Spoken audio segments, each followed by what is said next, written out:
เหมือนพญาช้างและลูกช้างตามกันไปอย่างนั้นเหมือนพญาหงส์รูปพญาหงส์พระพุทธเจ้าทรงทราบว่าสมณราหุลนั้นหนักไปในเรื่องรูปจึงได้อันตปักบอกสมณราหุลว่าราหุลรูปทั้งหลาย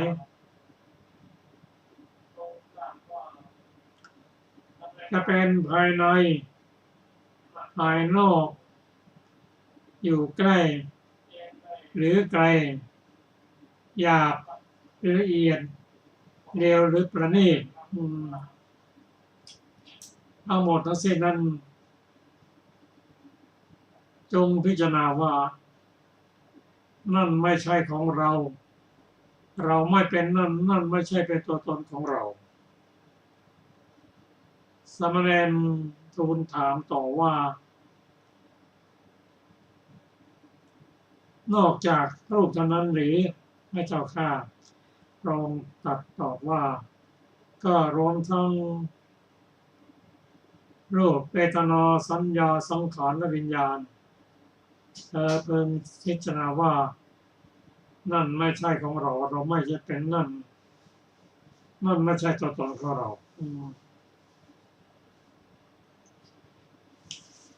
เสร็จจากบิณฑบาตหลังพัดท่านอรหุลเสด็จไปที่โคนต้นไม้ต้นหนึ่งตั้งกายตรงดำรงสติเฉพาะหน้าในขณะนั้นท่านพระสารีบุตรผ่านมาได้บอกกับท่านราหุลว่าราหุลท่านจงเจริญอานาปานสติแท้เพราะบุคคลเจริญอานาปานสติแล้วย่อมมีผลมากมีอานิสงส์มากท่านก็ฟังไว้พอตอนเย็น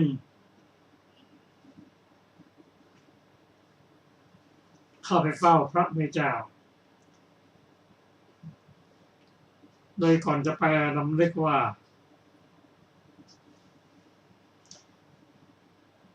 ใครหนอเมื่อเช้านี้พระผู้มีพระเจ้าทรงแสดงทำให้เราฟังพาท่านปรารภถึงตัวท่านเองเมื่อตอนเย็นเข้าไปเฝ้าพระพุทธเจ้าแล้วพระองค์ได้ทูลถามพระพุทธเจ้าว่าพระพุทธเจ้าข้าอานาปานสติเจริญอย่างไรจึงมีผลมากมีอานิสงส์มากพระองค์ไม่ได้ตรัสตอบทันทีเนื่องจากพระองค์ทรงทราบความพร้อมที่จะศึกษาจึงเริ่ม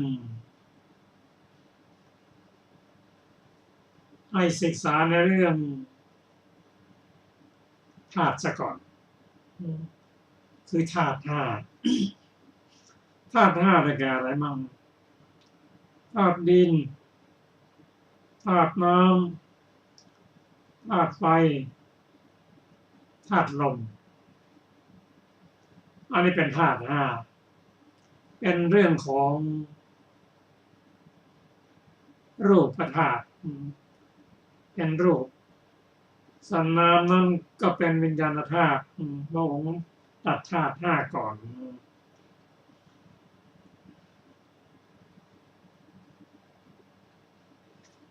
ทรงตรัสว่าดูก่อนราหุลรูปอย่างใดอย่างหนึ่งเป็นภายใน อาศัยตนเป็นของหยาบมีลักษณะเข้มแข็งอันกรรมและกิเลสเข้าไปยึดมั่นอันได้แก่ผมขนเล็บฟันหนังเนื้อเอ็นกระดูกเยื่อในกระดูกม้ามหัวใจปอดตับพังผืดไส้เล็กไส้ใหญ่อาหารใหม่อาหารเก่าและมันสมอง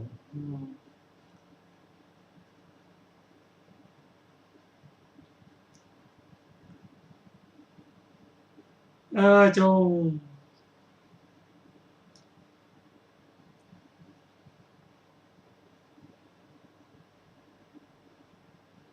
เห็นปฐวีธาตุนั้นว่า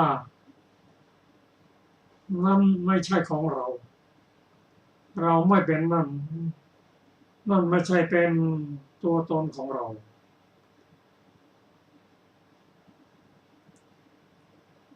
ดังนี้เพราะบุคคลเห็นปฐวีธาตุนั้นด้วยปัญญาอันชอบตามความเป็นจริงอย่างนั้นย่อมเบื่อหน่ายในปฐวีธาตุจิตย่อมคลายกำหนัดในปฐวีธาตุก็ปฐวีธาตุนั้นมีอยู่20อย่างด้วยกันซึ่ง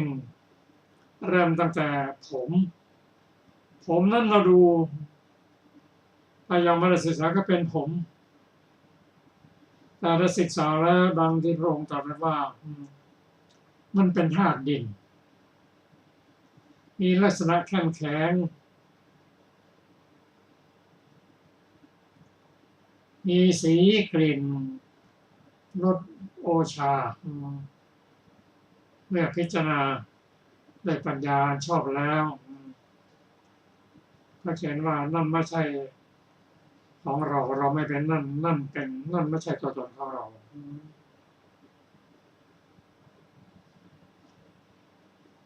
ธาตุน้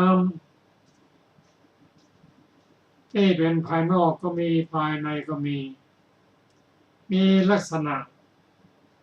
ไหลเกาะกลุ่มธาตุน้ำที่เป็นภายในนั้นได้แก่น้ำดี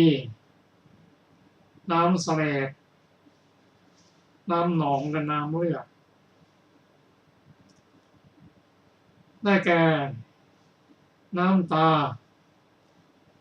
มันข้นเหงื่อ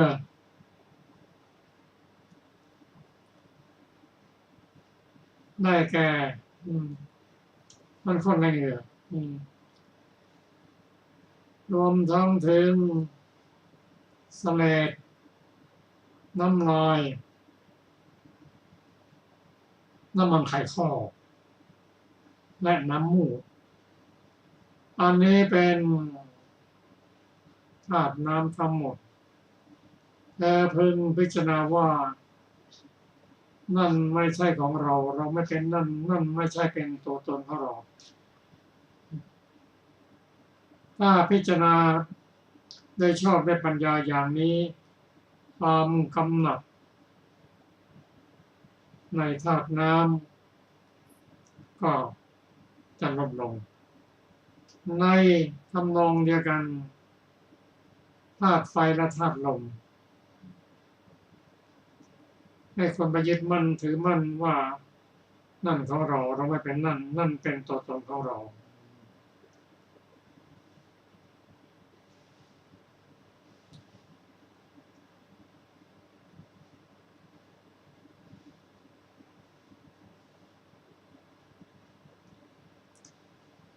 ก็จะขอเพิ่มเรื่องอากาศธาตุนิดหน่อย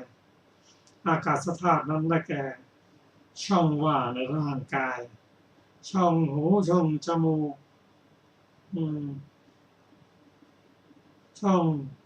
ต่างๆที่อยู่ในร่างกายก็อย่างเดียวกัน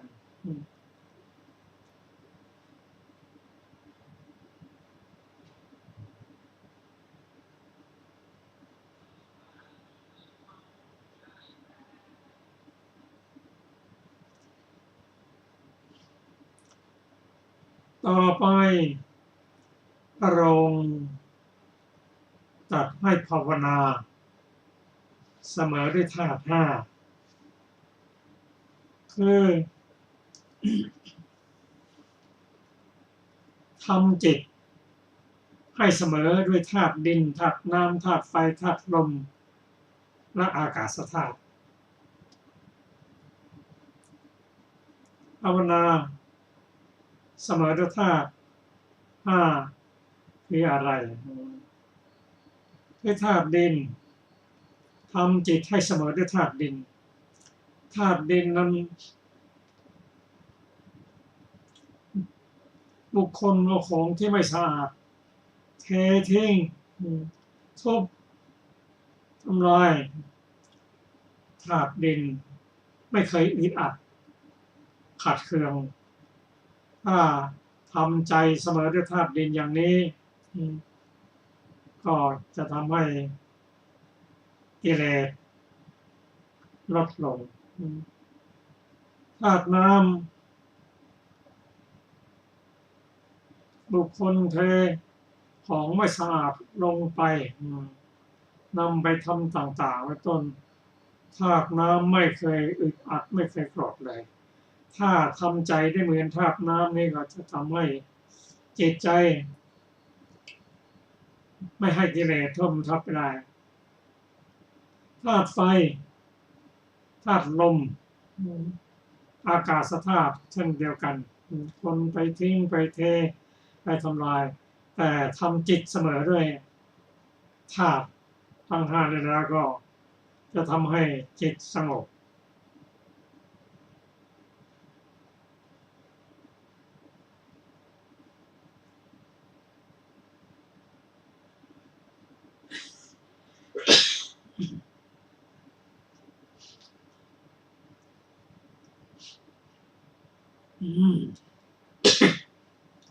ต่อไป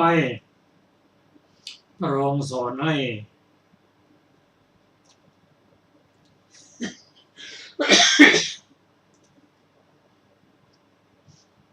ต่อไปครับ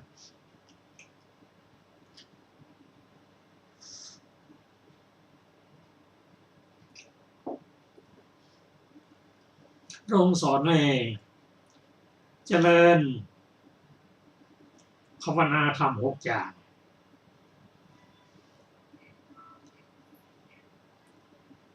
พระองค์ตรัสว่าจงเจริญภาวนาเพราะเมื่อเธอเจริญเมตตากรุณามุทิตาอุเบกขา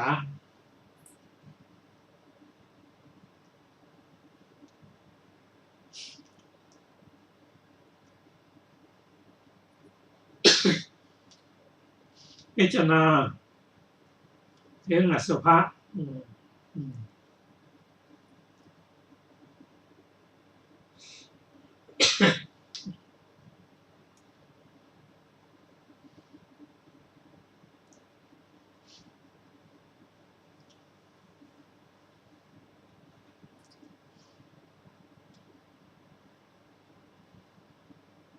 จากนั้นพระองค์ได้ตรัสถึงอานิสงส์ของการเจริญธรรม6อย่าง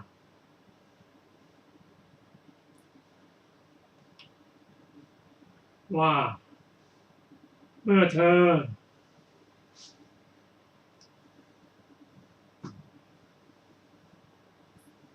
เจริญ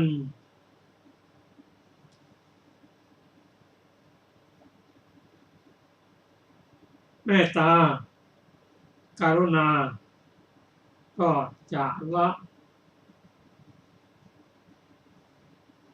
อกุศลกิเลสบางอย่างได้เช่นเจริญเมตตาก็ละพยาบาทได้เจริญกรุณาละมิหิงสาได้เจริญมุทิตาก็สามารถที่จะละอารติได้คือความไม่ยินดีต่อความสำเร็จของผู้อื่นเจริญอุเบกขาเวทนา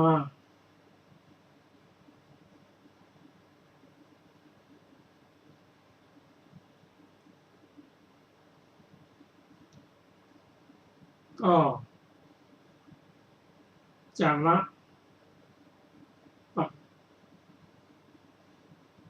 ปฏิฆะได้ถ้าเจริญอสุภะก็จะละ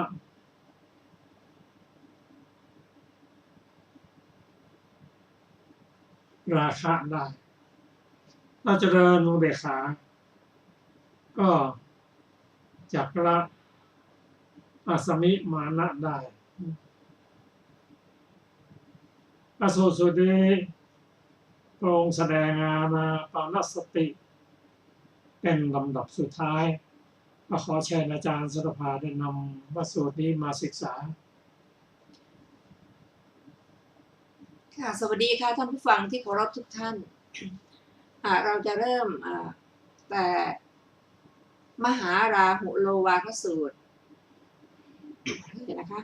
ข้าพเจ้าได้สดับมาอย่างนี้สมัยหนึ่งพระผู้มีพระภาคเจ้า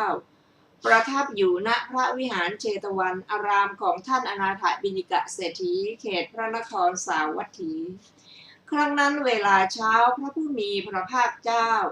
ครองอันตรวาสกแล้วทรงถือบาทและจีวรเสด็จเข้าไปบิณฑบาตอย่างนครสาวัตถีเวลาเช้าแม้ท่านพระราหุลก็ครองอันตรวาสกแล้วถือบาทและจีวรตามพระผู้มีพระภาคเจ้าไปณเบื้องพระปริศดางครั้งนั้นพระผู้มีพระภาคเจ้าทรงผินพักไปรับสั่งกับท่านพระราหุลว่า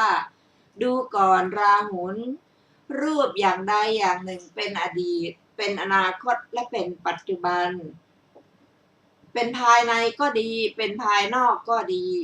หยาบก็ดีละเอียดก็ดีเลวก็ดีประณีตก็ดีอยู่ในที่ไกลก็ดีอยู่ในที่ใกล้ก็ดีรูปทั้งปวงนี้เธอพึงเห็นด้วยปัญญาอันชอบตามความเป็นจริงอย่างนี้ว่านั่นไม่ใช่ของเราเราไม่เป็นนั่นไม่ใช่ตัวตนของเราดังนี้พระราหุลทูลถามว่าข้าแต่พระผู้มีพระภาคเจ้ารูปเท่านั้นหรือข้าแต่พระสุคตเจ้ารูปเท่านั้นหรือพระผู้มีพระภาคเจ้าตรัสว่าดูก่อนราหุลทั้งรูปทั้งเวทนาทั้งสัญญาทั้งสังขารทั้งวิญญาณครั้งนั้นท่านพระราหุลคิดว่าวันนี้ใครหนออันพระผู้มีพระภาคเจ้าทรงโอวาทด้วยโอวาทในที่เฉพาะพระพักแล้วจักเข้าบ้านเพื่อบิณฑบาตเล่าดังนี้แล้วกลับจากที่นั้นแล้วนั่งคูบัลลังก์ตั้งกายตรงดำรงสติไว้เฉพาะหน้าณโคนไม้แห่งหนึ่งท่านพระสารีบุตรได้เห็น ท่านพระราหุลผู้นั่งคูบัลลังก์ตั้งกายตรงดำรงสติไว้เฉพาะหน้าณโคนต้นไม้แห่งหนึ่งแล้วบอกกับท่านพระราหุลว่าดูก่อนราหุลท่านจงเจริญอานาปานสติเถิดด้วยว่าอานาปานสติภาวนาที่บุคคลเจริญแล้วทำให้มากแล้วย่อมมีผลมากมีอานิสงส์มากครั้งนั้นเวลาเย็นท่านพระราหุลออกจากที่เร้นแล้วเข้าไปเฝ้าพระผู้มีพระภาคเจ้าถึงที่ประทับถวายบังคมพระผู้มีพระภาคเจ้าแล้วนั่งณที่ควรส่วนข้างหนึ่งแล้วได้ทูลพระผู้มีพระภาคเจ้าว่าข้าแต่พระองค์ผู้เจริญอานาปานสติอันบุคคลเจริญแล้วอย่างไร ทำให้มากแล้วอย่างไรจึงจะมีผลมากมีอานิสงส์มากหัวข้อธาตุห้าดูก่อนราหุลรูปอย่างใดอย่างหนึ่งเป็นภายในอาศัยตนเป็นของหยาบมีลักษณะแข็งแข็งอันกรรมและกิเลสเข้าไปยึดมั่นคือผมขนเล็บฟันหนังเนื้อเอ็นกระดูกเยื่อในกระดูกไตหัวใจตับพังผืดไตซ้ำนะคะม้ามปอดไส้ใหญ่ไส้น้อยอาหารใหม่อาหารเก่าหรือสิ่งใดสิ่งหนึ่งอย่างอื่นเป็นภายในอาศัยตนเป็นของหยาบมีลักษณะเข้มแข็งอันกรรมและกิเลสเข้าไปยึดมั่นอาศัยตนเป็นของหยาบมีลักษณะเข้มแข็งอันกรรมก็ดี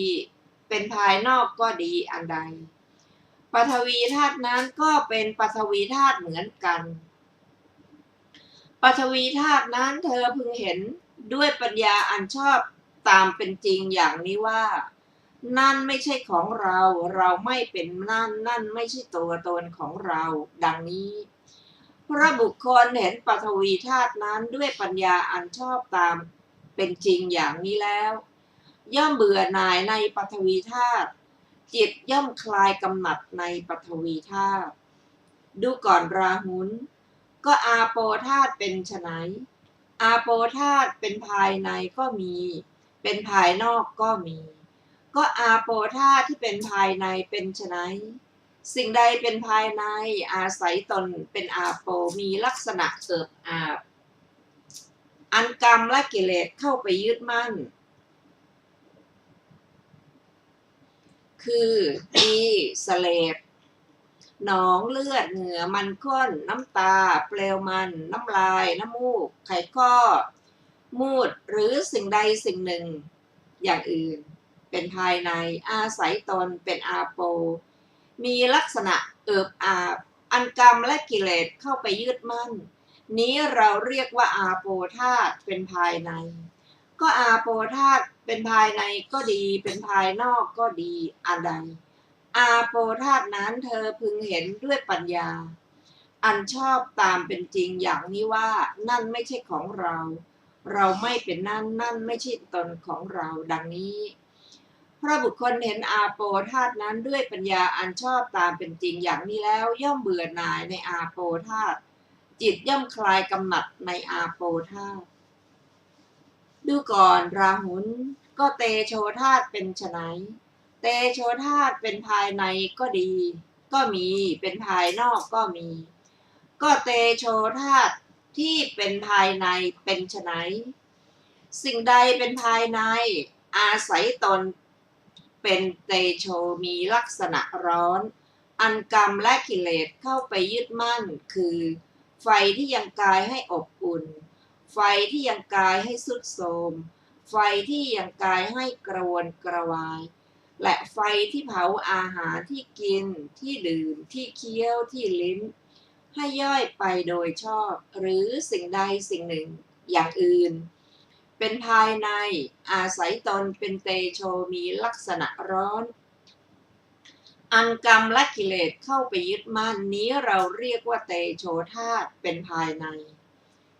ก็เตโชธาตุเป็นภายในก็ดีเป็นภายนอกก็ดีอันใดเตโชธาตุนั้นเป็นเตโชธาตุเหมือนกันเตโชธาตุนั้นเธอพึงเห็นด้วยปัญญาอันชอบตามเป็นจริงอย่างนี้ว่านั่นไม่ใช่ของเราเราไม่เป็นนั่นไม่ใช่ตนของเราดังนี้พระบุคคลเห็นเตโชธาตุนั้นด้วยปัญญาอันชอบตามเป็นจริงอย่างนี้แล้วย่อมเบื่อหน่ายในเตโชธาตุจิตย่อมคลายกำหนัดในเตโชธาตุดูก่อนราหุลวาโยธาตุเป็นไฉนวาโยธาตุเป็นภายในก็มีเป็นภายนอกก็มีก็วาโยธาตุเป็นภายในเป็นไฉนสิ่งใดเป็นภายในอาศัยตนเป็นวาโยมีลักษณะพัดไปมาอันกรรมและกิเลสเข้าไปยึดมั่นคือลมพัดขึ้นเบื้องบนลมพัดลงเบื้องต่ำลมในท้องลมในไส้ลมแล่นไปตาม อวัยวะน้อยใหญ่ลมหายใจหรือสิ่งใดสิ่งหนึ่งอย่างอื่นเป็นภายในอาศัยตนเป็นวายโยพัดไปมาอันกรรมและกิเลสเข้าไปยึดมั่นนี้เราเรียกว่าวายโยธาตุเป็นภายในก็วายโยธาตุเป็นภายในก็ดีเป็นภายนอกก็ดีอันใดวายโยธาตุนั้นเป็นวายโยธาตุเหมือนกันวายโยธาตุนั้นเธอพึงเห็นด้วยปัญญาอันชอบตามเป็นจริงอย่างนี้ว่านั่นไม่ใช่ของเราเราไม่เป็นนั่นไม่ใช่ตนของเราดังนี้เพราะบุคคลเห็นวายโยธาตุนั้นด้วยปัญญาอันชอบตามเป็นจริงอย่างนี้แล้วย่อมเบื่อหน่ายในวายโยธาตุจิตย่อมคลายกำหนัดในวายโยธาตุดูก่อนราหุลก็อากาศธาตุเป็นไฉนอากาศธาตุเป็นภายในก็มีเป็นภายนอกก็มีอากาศธาตุที่เป็นภายในเป็นไฉนสิ่งใดเป็นภายในอาศัยตนเป็นอากาศที่ลักษณะว่างอันกรรมและกิเลสเข้าไปยึดมั่นคือช่องหูช่องจมูกช่องปากช่องคอสำหรับกลืนอาหารที่กินที่ดื่มที่เคี้ยวที่ลิ้มช่องท้องสำหรับเก็บอาหารที่กินที่ดื่มที่เคี้ยวที่ลิ้มและช่องสำหรับถ่ายอาหารที่กินที่ดื่มที่เคี้ยวที่ลิ้มออกเบื้องล่างหรือสิ่งใดสิ่งหนึ่งอย่างอื่นเป็นภายในอาศัยตนเป็นอากาศมีลักษณะว่างไม่ทึบมีลักษณะไม่ทึบเป็นช่องมีลักษณะเป็นช่องอันเนื้อและเลือดไม่ถูกต้องเป็นภายในอันกรรมและกิเลสเข้าไปยึดมั่นนี้เราเรียกว่าอากาศธาตุเป็นภายในก็อากาศธาตุเป็นภายในก็ดีเป็นภายนอกก็ดีอันใดอากาศธาตุนั้นเป็นอากาศธาตุเหมือนกัน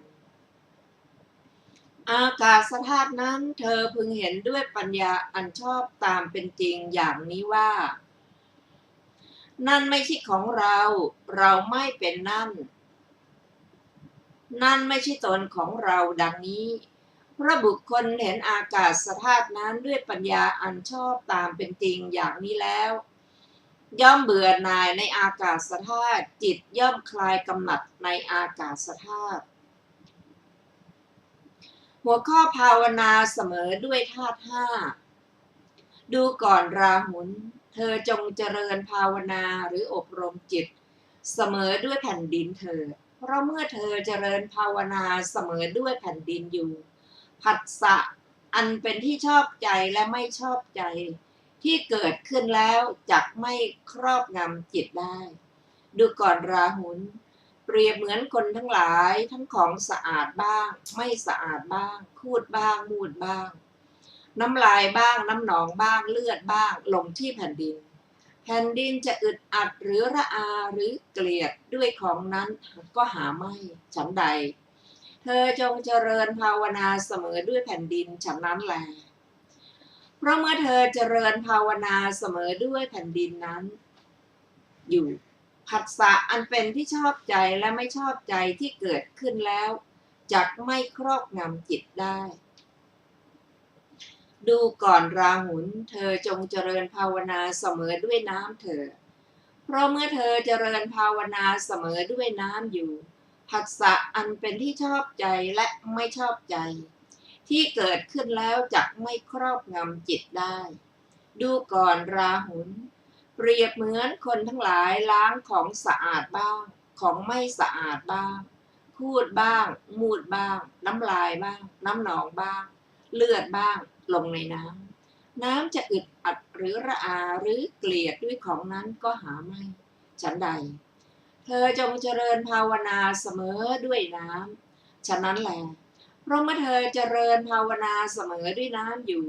ผัสสะอันเป็นที่ชอบใจและไม่ชอบใจที่เกิดขึ้นแล้วจักไม่ครอบงำจิตได้ดูก่อนราหุลเธอจงเจริญภาวนาเสมอด้วยไฟเถิด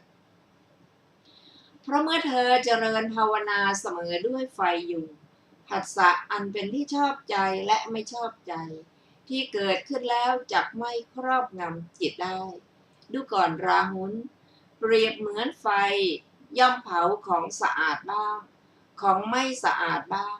คูดบ้างมูดบ้างน้ำลายบ้างน้ำหนองบ้างเลือดบ้างไฟจะอึดอัดหรือระอาหรือเกลียดของนั้นก็หาไม่ฉันใดเธอจงเจริญภาวนาเสมอด้วยไฟฉันนั้นแลเพราะเมื่อเธอเจริญภาวนาเสมอด้วยไฟอยู่ผัสสะอันเป็นที่ชอบใจและไม่ชอบใจ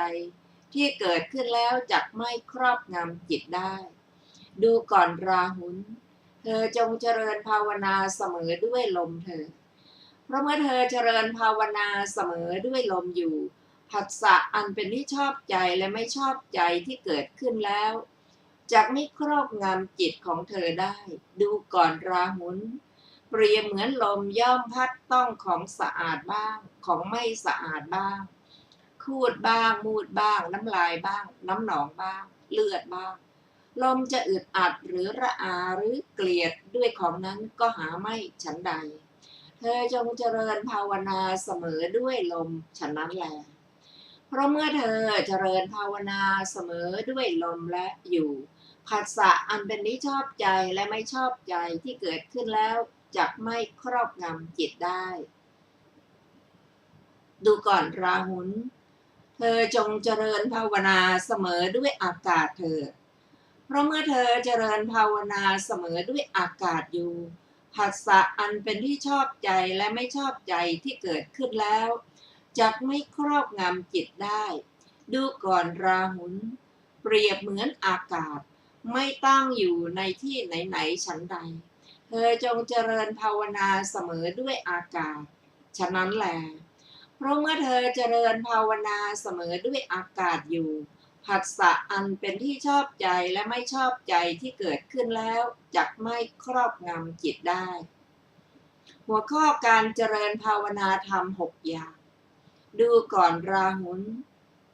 เธอจงเจริญเมตตาภาวนาเถิดเพราะเมื่อเธอเจริญเมตตาภาวนาอยู่จักละพยาบาทได้เธอจงเจริญกรุณาภาวนาเถิดเพราะเมื่อเธอเจริญกรุณาภาวนาอยู่จักละวิหิงสาได้เธอจงเจริญมุทิตาภาวนาเถิดเพราะเมื่อเธอ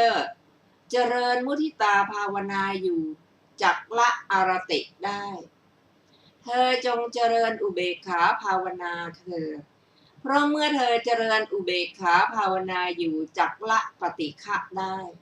เธอจงเจริญอสุภภาวนาเถิดเพราะเมื่อเธอเจริญอสุภภาวนาอยู่จักละราคะได้เธอจงเจริญอนิจจสัญญาภาวนาเถิดเพราะเมื่อเธอเจริญอนิจจสัญญาภาวนาอยู่จักละอัสมิมานะได้หัวข้ออานาปานสติภาวนาดูก่อนราหุลเธอจงเจริญอานาปานสติภาวนาเถิดเพราะอานาปานสติที่บุคคลเจริญแล้วทำให้มากแล้วย่อมมีผลมีอานิสงส์ใหญ่ก็อานาปานสติอันบุคคลเจริญอย่างไรทำให้มากอย่างไรจึงมีผลใหญ่มีอานิสงส์ใหญ่ดูก่อนราหุลภิกษุในธรรมวินัยนี้อยู่ในป่าก็ดีอยู่ที่โคนไม้ก็ดีอยู่ในเรือนว่างก็ดีนั่งคูบัลลังก์ตั้งกายตรงดำรงสติไว้เฉพาะหน้าเธอมีสติหายใจออกมีสติหายใจเข้าเมื่อหายใจออกยาวก็รู้ชัดว่าหายใจออกยาวเมื่อหายใจเข้ายาวก็รู้ชัดว่าหายใจเข้ายาวเมื่อหายใจออกสั้นก็รู้ชัดว่าหายใจออกสั้นเมื่อหายใจเข้าสั้นก็รู้ชัดว่าหายใจเข้าสั้นย่อมสำเนียกว่าจักกำหนดรู้กองลมทั้งปวงหายใจออกย่อมสำเนียกว่าจักกำหนดรู้กองลมทั้งปวงหายใจเข้าย่อมสำเนียกว่าจักระงับกายสังขารหายใจออกย่อมสำเนียกว่าจักระงับกายสังขารหายใจเข้าย่อมสำเนียกว่าจักกำหนดรู้ปีติหายใจออกย่อมสำเนียกว่าจักกำหนดรู้ปีติหายใจเข้าย่อมสำเนียกว่าจักกำหนดรู้สุข หายใจออกย่อมสำเนียกว่าจักกำหนดรู้สุขหายใจเข้าย่อมสำเนียกว่าจักกำหนดรู้จิตสังขารหายใจออกย่อมสำเนียกว่าจักกำหนดรู้จิตสังขารหายใจเข้าย่อมสำเนียกว่าจักระงับจิตสังขารหายใจออกย่อมสำเนียกว่าจักระงับจิตสังขารหายใจเข้าย่อมสำเนียกว่าจักกำหนดรู้จิตหายใจออกย่อมสำเนียกว่าจักกำหนดรู้จิตหายใจเข้าย่อมสำเนียกว่าจักทำจิตให้ร่าเริงหายใจออกย่อมสำเนียกว่าจักทำจิตให้ร่าเริงหายใจเข้าย่อมสำเนียกว่าจักดำรงจิตมั่นหายใจออกย่อมสำเนียกว่าจักดำรงจิตมั่นหายใจเข้าย่อมสำเนียกว่าจักเปลื้องจิตหายใจออกย่อมสำเนียกว่าจักเปลื้องจิตหายใจเข้าย่อมสำเนียกว่าจักพิจารณาโดยความเป็นของไม่เที่ยงหายใจออกย่อมสำเนียกว่าจักพิจารณาโดยความเป็นของไม่เที่ยงหายใจเข้าย่อมสำเนียกว่าจักพิจารณาธรรมอันปราศจากราคะหายใจออกย่อมสำเนียกว่าจักพิจารณาธรรมอันปราศจากราคะหายใจเข้า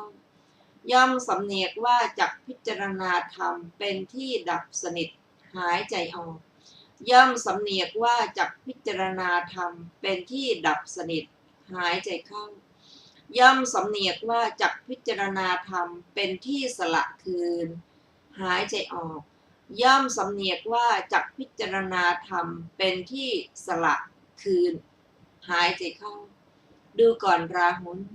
อานาปานสติที่บุคคลเจริญแล้วอย่างนี้ทำให้มากแล้วอย่างนี้ย่อมมีผลใหญ่มีอานิสงส์ใหญ่ดูก่อนราหุลเมื่ออานาปานสติอันบุคคลเจริญแล้วอย่างนี้ทำให้มากแล้วอย่างนี้ลมอัสสาสะปัสสาสะอันมีในภายหลังอันบุคคลผู้เจริญอานาปานสติทราบชัดแล้วย่อมดับไปจะเป็นอันบุคคลผู้เจริญอานาปานสติไม่ทราบชัดแล้วดับไปหาไม่ได้ดังนี้พระผู้มีพระภาคเจ้าได้ตรัสพระสูตรนี้แล้วท่านพระราหุลมีใจยินดีชื่นชมพระภาสิทธิ์ของพระผู้มีพระภาคเจ้าดังนี้แลจบมหาราหุโลวาทสูตรที่สองต่อไปจะเป็นอรรถกถาของมหาราหุโลวาทสูตรซึ่งมีบทเริ่มต้นว่าเอวเมสุตตังข้าพเจ้าได้สดับมาอย่างนี้ในบทเหล่านั้นบทว่าปิติโตปิติโตอนุพันธิพระราหุลได้ตามพระผู้มีพระภาคเจ้าไปณเบื้องพระกฤษฎางความว่าพระราหุลไม่ละสายตาตามไปเบื้องพระกฤษฎางไม่ขาดระยะด้วยการตามไปทุกอิริยาบถครั้งนั้นพระผู้มีพระภาคเจ้าทรงย่างพระบาทไปข้างหน้าด้วยความงดงามพระราหุลเถระเดินตามพระทศพลไปณที่นั้นพระผู้มีพระภาคเจ้าเสด็จไปท่ามกลางป่าไม้สาระมีดอกบานสะพรั่งทรงรุ่งเรืองดุจช้างตัวประเสริฐตกมันออกไปเพื่อหยั่งลงสู่สมรภูมิพระราหุลพัทธะรุ่งเรืองดุจลูกช้างตามไปข้างหลังช้างตัวประเสริฐพระผู้มีพระภาคเจ้าทรงรุ่งเรืองดุจไกรสรสีหราชออกจากถ้ำแก้วไปแสวงหาอาหารในเวลาเย็น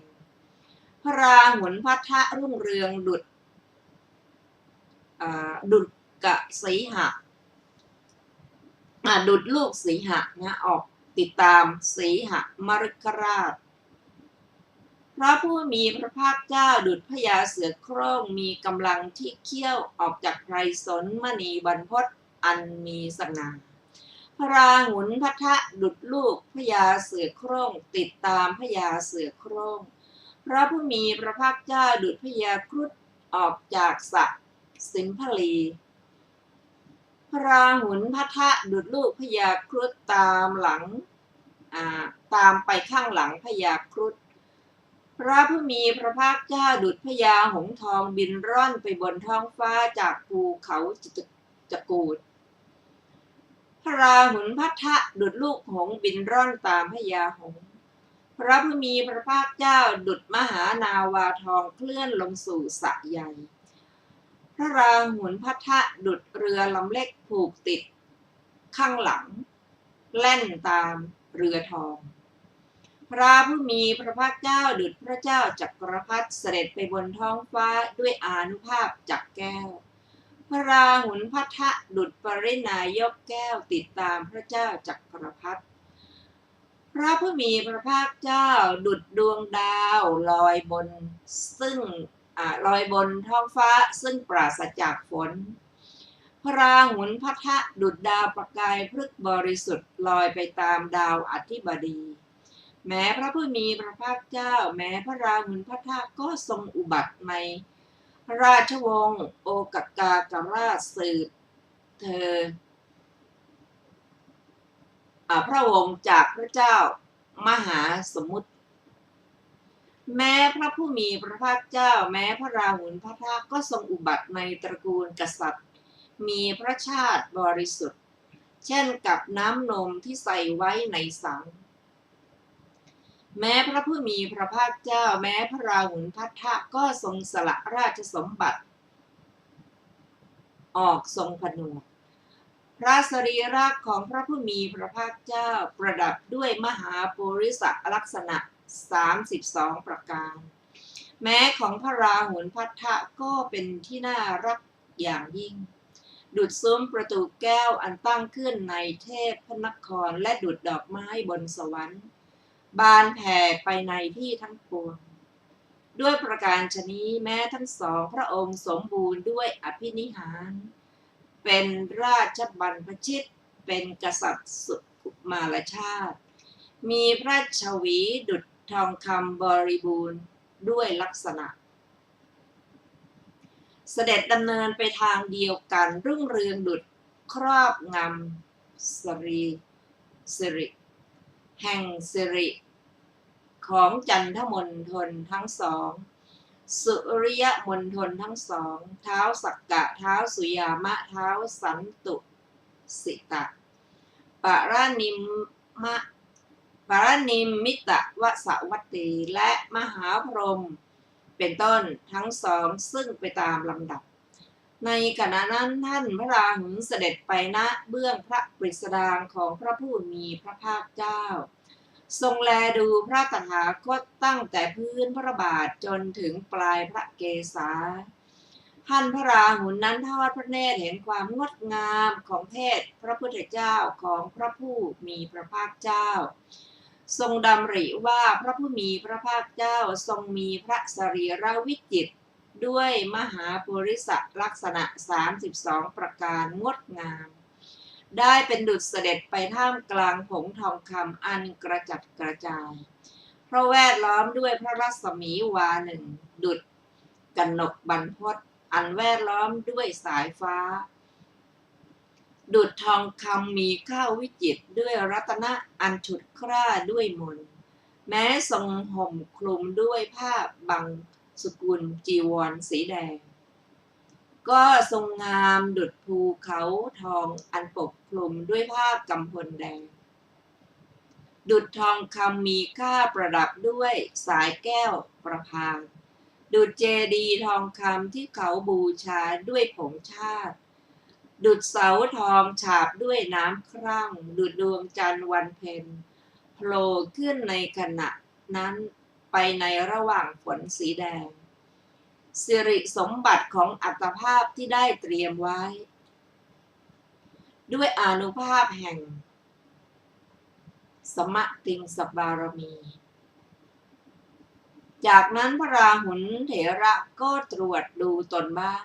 ทรงดำริว่าแม้เราก็งามหากพระผู้มีพระภาคเจ้าได้ทรงครองความเป็นพระเจ้าจักรพรรดิในมหาทวีปทั้งสี่ได้ทรงประทานตำแหน่งปรินายกแก่เราเมื่อเป็นเช่นนั้นภาคพื้นชมพูทวีปจักงามยิ่งจึงเกิดฉันทราคะ อันอาศัยเรือนเพราะอาศัยอัตภาพแม้พระผู้มีพระภาคเจ้าเสด็จดำเนินไปเบื้องหน้าก็ทรงดำริว่าบัดนี้ราหุลมีร่างกายสมบูรณ์ด้วยผิวเนื้อและโลหิตแล้วเป็นเวลาที่จิตฟุ้งซ่านไปในรูปารมณ์เป็นต้นอันน่ากำหนัดราหุลยังการให้ล่วงไปเพราะเป็นผู้มากหรือหนอครั้นแล้วพร้อมกับทรงคำนึงได้ทรงเห็นจิตตุปบาทของราหุลนั้นดุจเห็นปลาในน้ำใสและดุจเห็นเงาหน้าในพื้นกระจกอันบริสุทธิ์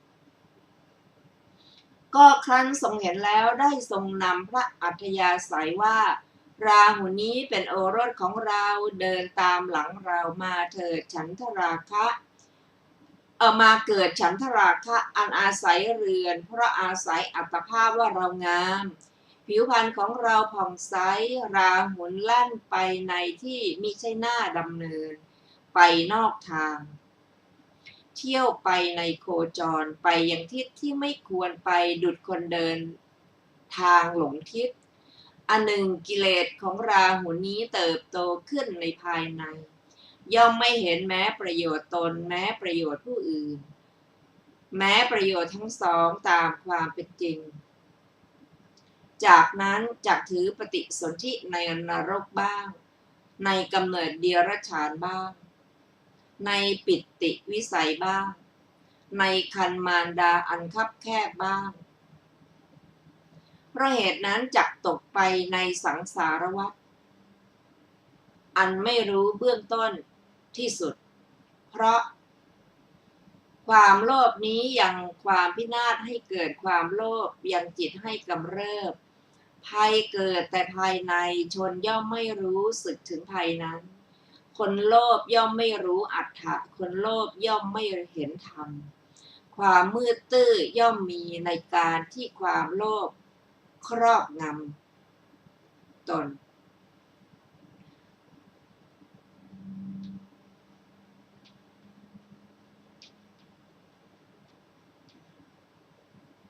ท่านผู้ฟังที่เคารพค่ะวันนี้รายการพระไตรปิฎกลอยฟ้าก็ได้หมดเวลาลงแล้วขอขอบพระคุณทุกท่านที่ได้ร่วมศึกษาด้วยกันเราจะมาพบกันใหม่ในวันพุธหน้าเวลาเดียวกันนี้วันนี้ขอมีความสุขความเจริญในธรรมยิ่งขึ้นสวัสดีค่ะ